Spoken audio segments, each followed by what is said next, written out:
Tag auch, ich bin Mathis und heute gucken wir uns gemeinsam das brandneue Gomotex Seashine im Detail an.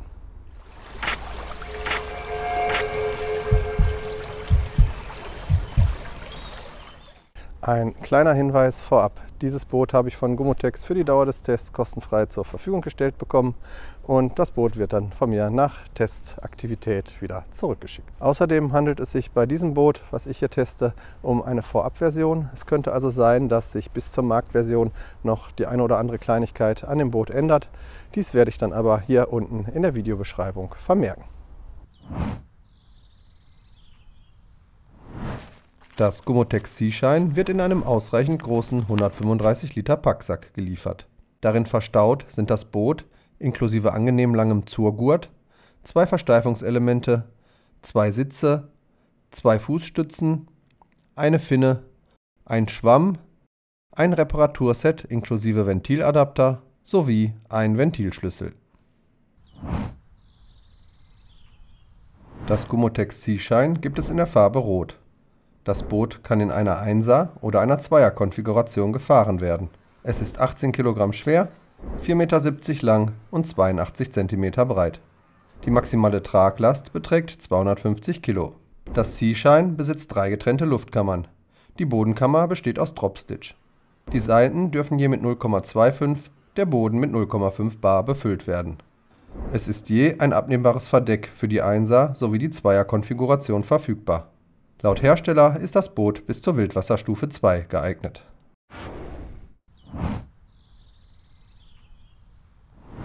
Die Ventile der beiden Seitenschläuche befinden sich im Heck, ebenso wie das Ventil für die Bodenkammer. Ein Überdruckventil gibt es nicht. Auf beiden Seiten ist eine Kenterleine angebracht. Diese ist nicht mehr umgehend, sondern unterbrochen, damit der technisch versierte Paddler, welcher nahe am Boot einsticht, dort nicht mit dem Paddel hängen bleiben kann. Für die Sitze gibt es mehrere Befestigungspunkte, je nach Konfiguration als 1er oder 2er Kajak. Auch in der 2er Konfiguration können große Personen problemlos und mit ausreichend Platz sitzen. Auf beiden Positionen. An den Sitzen selber habe ich nichts auszusetzen. Ein detailliertes Testvideo des Prototypen und ein paar Worte zur finalen Version findet ihr in der Beschreibung sowie am Ende des Videos verlinkt. Wie die Sitze werden auch die Fußstützen über ein Push-Push-Ventil befüllt. Sie können somit härter aufgepumpt werden und sind nun drehsicher an 2 Punkten befestigt. Die beiden Versteifungselemente in Bug und Heck sind im Lieferumfang mit dabei. Damit wird der fest installierte Spritzschutz gespannt. Erstmalig wurden wasserdichte Reißverschlüsse an Bug und Heck verbaut. Weiter gibt es dort jeweils einen überarbeiteten Tragegriff und am Heck neben dem Loch zur Steuermontage nun auch ein zusätzliches Lenzloch. Die beiden Durchführungen für die Steuerseile sind standardmäßig installiert. Der Bootsrumpf besteht aus Dropstitch. Auf fast der ganzen Länge ist der Rumpf V-förmig ausgebildet, was das Boot schneller und spurtreuer macht. Im hinteren Teil läuft der Rumpf flach aus, wodurch das Kajak eine sehr gute Kippstabilität aufweist. Entlang der Kante am V-förmig ausgeprägten Teil des Rumpfes verläuft zum Schutz ein Kielstreifen. Dahinter befindet sich die Halterung für die Finne. Auch am Seashine sind Bug und Heck spitz ausgeformt und das Boot kann so ohne große Bugwelle gut durch das Wasser schneiden. Als optionales Zubehör für das Seashine gibt es ein Verdeck für eine Person und eins für 2 Personen. Das Verdeck wird an der altbekannten umlaufenden Klettleiste befestigt. Diese weist in regelmäßigen Abständen Drainagelöcher auf, damit das Wasser gut abfließen kann. Mit dem Verdeck werden weitere Versteifungselemente geliefert. Für das 2er-Verdeck wird davon eines in der Mitte benötigt. Bei der Installation des 1er-Verdecks werden beide Querstreben montiert.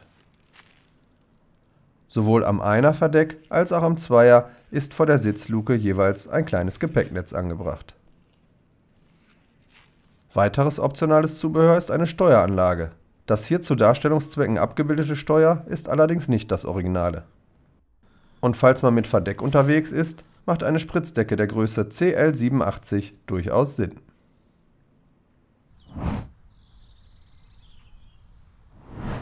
Die Finne ist optional, sollte aber vor dem Aufpumpen montiert werden. Auch die beiden Versteifungselemente in Bug und Heck werden vorab angebracht.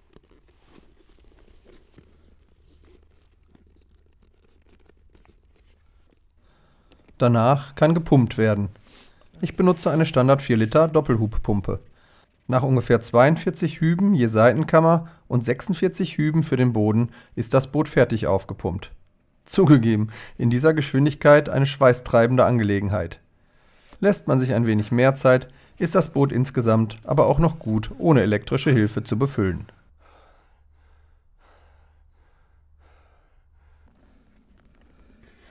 Die Sitze und die Fußstützen sind schnell und einfach aufgepumpt.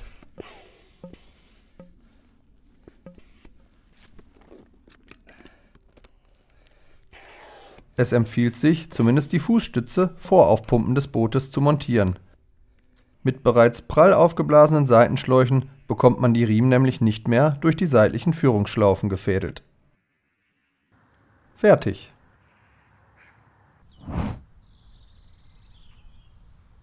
Packsäcke mit 60, 40 und 38 Liter Fassungsvermögen. Schauen wir mal, ob und wie wir diese fast 140 Liter Gepäck im Boot verstaut bekommen. In der Einer-Konfiguration ist das Seashine ein echter Packesel. Die Taschen passen alle problemlos rein und es ist vorne sowie hinten sogar noch weiterer Platz vorhanden. Nutzt man dann noch mit Verdeck die Möglichkeit, Decktaschen anzubringen, könnte man schon fast den nächsten Wohnungsumzug mit dem Boot bewältigen. In der Zweier-Konfiguration ist die Zuladung unter Deck natürlich etwas begrenzter. Hinten hinein passt die Hecktasche, vielleicht noch etwas kleineres davor. Der Platz in der Bugspitze ist je nach Größe der vorderen Person auf kleinere Taschen beschränkt. Ist man mit viel Gepäck unterwegs, müsste man die weiteren Taschen über Deck anbringen. So sollte man aber ausreichend Gepäck mitnehmen können. Zum sicheren Befestigen der Taschen könnten seitlich zusätzlich aufgeklebte D-Ringe Sinn ergeben. Jetzt aber ab aufs Wasser.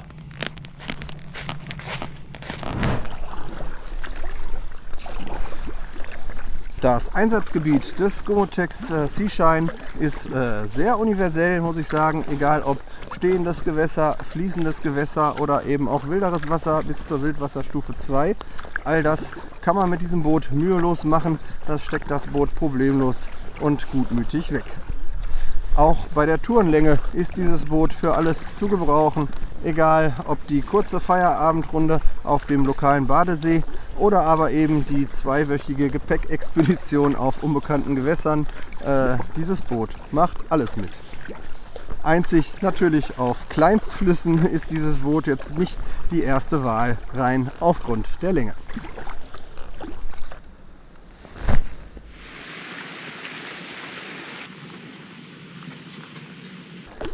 Kommen wir zum Fahrverhalten des Bootes. Also die große Innovation am Gomotex Seashine ist außer Frage der Boden, der Rumpf. Ein V-förmiges Design mit Dropstitch-Material und das spiegelt sich auch ganz klar im Fahrverhalten wider. Dadurch, dass man unten ein schön spitzes Kiel hat, läuft das Boot sehr gut geradeaus. Auch die Geschwindigkeit ist noch mal höher als die des Seawaves. Durch den flach auslaufenden Boden am Ende besitzt das Boot auch eine sehr hohe Kippstabilität. Diese Eigenschaften kann man natürlich am meisten auf stehenden Gewässern, wie zum Beispiel dem Kanal hier, bemerken. Aber auch auf fließenden Gewässern merkt man schon, dass das Boot sehr gut läuft. Die Rumpfform erlaubt es dann auch, wenn man denn technisches Paddeln beherrscht, dieses Boot technisch zu fahren. Ich bin da mit Sicherheit nicht der richtige Ansprechpartner für, aber man kann dieses Boot ankanten oder ja, auch das ein oder andere paddeltechnische Manöver durchführen. Und ja, auch die Kippstabilität ist wie erwähnt ziemlich hoch, um dieses Boot umzuschmeißen.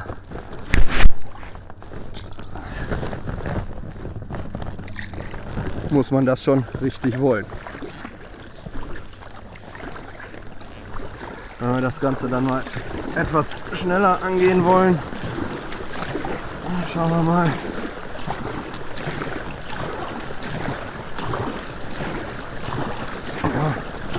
8 km/h sind da schon drin. Wenn ich jetzt hier so relativ entspannt vor mich hin paddel, dann sind hier auch locker 6 km/h drin, ohne besondere Anstrengung. Etwas Werbung in eigener Sache: Videoequipment, Hardware, Schnittprogramm, Musiklizenzen, Festplattenkapazität, all das kostet Geld. Wenn ihr mich und meinen Kanal unterstützen wollt, dann schaut doch einfach unter diesem Video in der Beschreibung. Dort habe ich meine Rabattcodes aufgelistet und so könnt ihr gleichzeitig auch noch ein bisschen Geld sparen. Vielen Dank!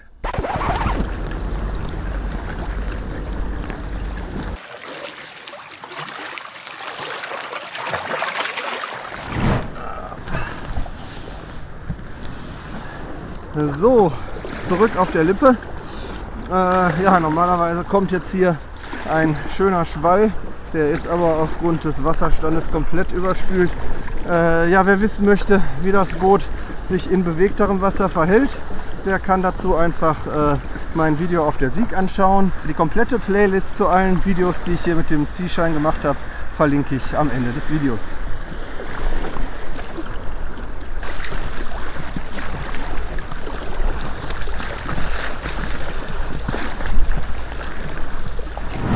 Kommen wir zur Paddellänge.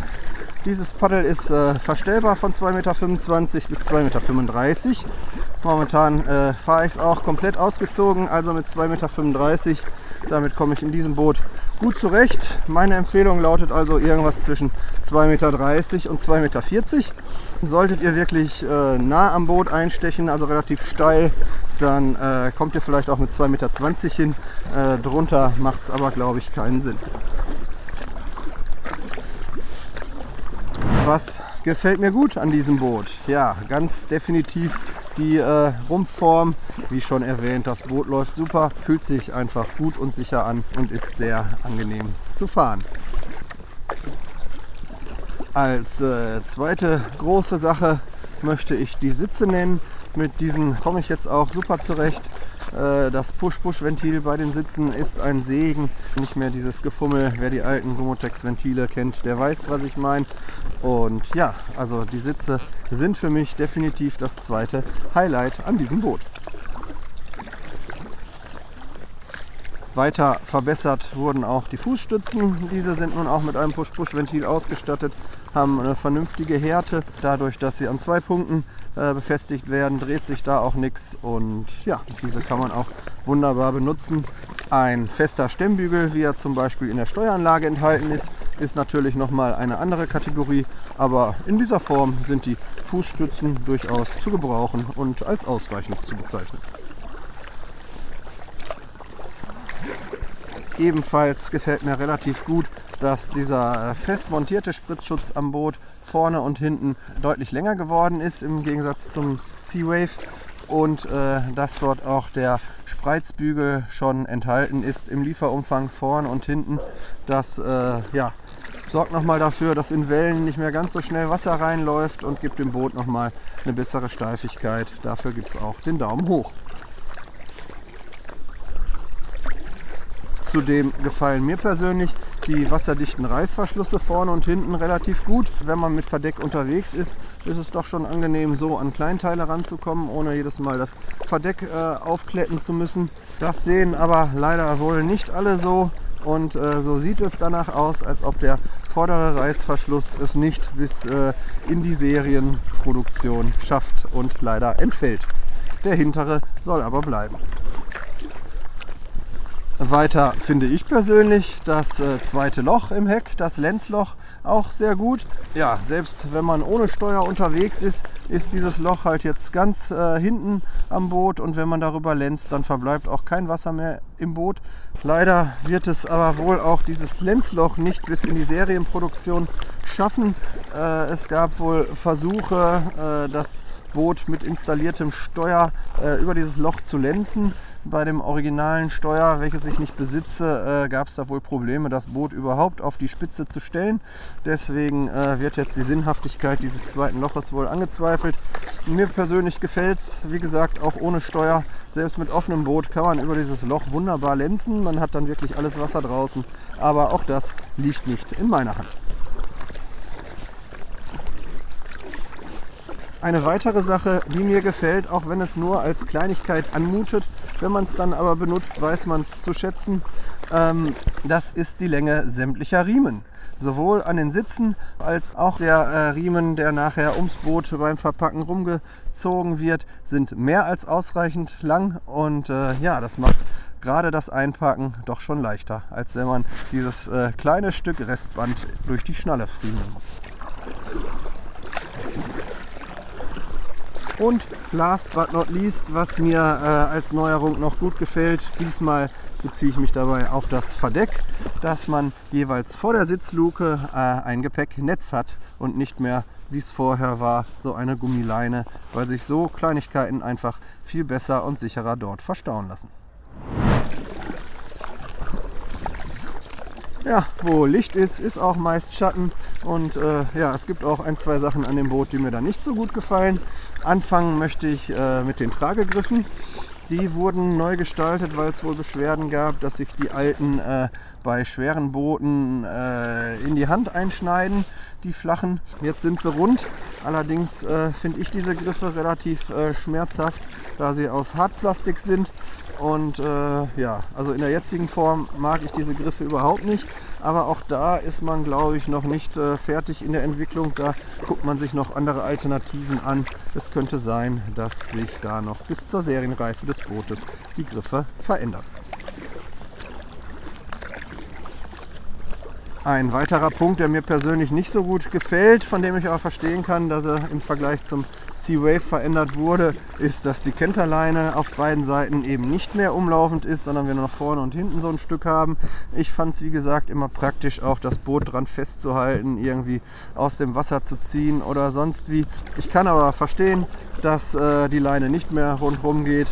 Es gibt ja durchaus mehrere Nutzergruppen so eines Bootes und wenn der sportliche Paddler da wirklich nah am Boot einsticht, ist das schon kann es schon ein Sicherheitsrisiko darstellen, wenn man sich da dann drin verheddert.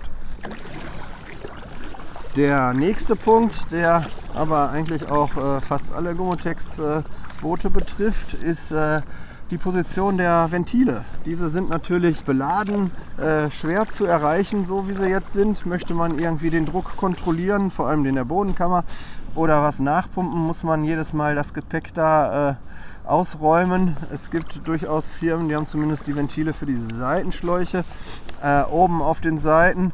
Und für die Bodenkammer gibt es, glaube ich, auch ein Boot, was das Ventil oben drauf hat. Mir fällt gerade nicht ein, welches es ist. Also Möglichkeiten gibt es da mit Sicherheit. Aber ich weiß auch, dass Leute, die jetzt nicht so viel mit Gepäck unterwegs sind, dann vielleicht wieder ein Ventil, was oben auf den Schläuchen sitzt, im hinteren Bereich, als störend empfinden. Und ja, schwieriges Thema. Allen kann man es nicht recht machen. Aber mir persönlich würde es eben mehr gefallen, wenn die Ventile auch mit Gepäck vernünftig erreichbar wären.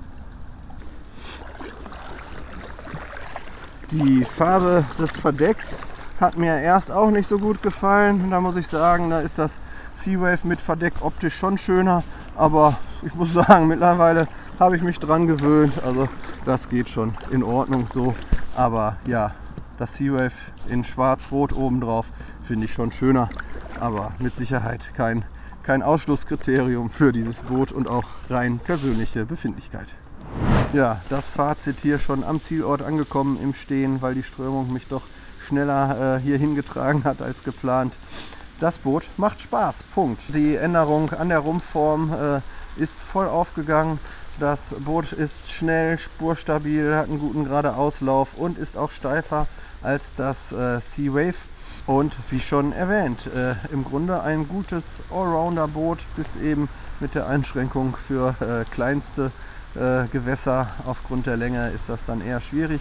Für richtiges Wildwasser natürlich auch nicht geeignet, aber dazwischen gibt es einen sehr breiten Bereich, den dieses Boot abdeckt. Wie viel einem die besseren Fahreigenschaften im Gegensatz zum Seawave dann tatsächlich persönlich wert sind, das muss jeder für sich selber entscheiden. Ja, als kleiner Hinweis da nochmal, am meisten merkt man den Unterschied meiner Meinung nach auf eher stehendem Gewässer bzw. langsam fließendem Gewässer. Je wilder es wird, desto mehr ist der Unterschied dann vielleicht doch zu vernachlässigen. Aber man merkt es und auch im wilderen Wasser fühlt sich das Boot steifer an als das Seawave. Wie gesagt, im Endeffekt muss das jeder mit sich und seinem Geldbeutel ausmachen, was einem diese Fahreigenschaften jetzt nun wert sind. Soweit meine Gedanken zum neuen Gomotex Seashine. Ich habe nochmal sämtliche Fahrten und Videos, die ich mit und rund um dieses Boot gemacht habe, hier in einer Playlist zusammengefasst. Weiter könnt ihr hier noch ein Video, ein Review des Gomotex Swing 1 euch anschauen. Mit dem Seashine war es für mich vorerst die letzte Tour. Das Boot geht jetzt in den nächsten Tagen zurück zu Gomotex. Und ja, wir sehen uns dann beim nächsten Mal. Macht's gut. Ciao.